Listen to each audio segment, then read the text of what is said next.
పరిస్థితులు ముమ్మాటికి మారినాయి అని చెప్పొచ్చు. ఎట్లా మారినాయి అంటే అప్పుడు మేము 10-15 వేల మెజారిటీ అని చెప్పుంటా నీకు. ఇప్పుడు 25 నుంచి 35 వేల మెజారిటీ దాకా పరిస్థితులు మారినాయి.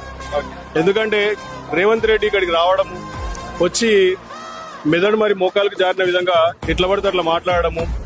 ఆయన ఏమంటాడు నిన్న అంటే బీఆర్ఎస్ పార్టీకి ఓటేస్తే ప్రజలకు వచ్చేటువంటి రేషన్ బియ్యం, సన్న బియ్యం ఆగిపోతాయంట, కరెంట్ ఆగిపోతాయంట. మరి రాష్ట్ర ముఖ్యమంత్రి బీఆర్ఎస్ పార్టీ సభ్యుడా లేకపోతే రేవంత్ రెడ్డా?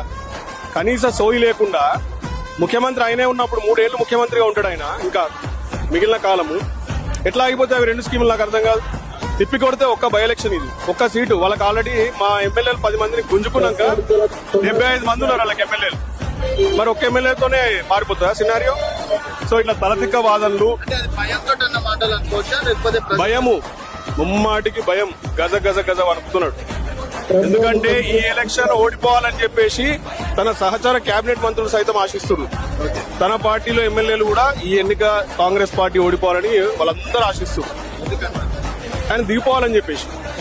కాంగ్రెస్ పార్టీ సంస్కృతి ఏంది, ఒక సీఎం ని కనీసం 6 నెలలు పట్టమని కూడా కూర్చొనియారు కదా.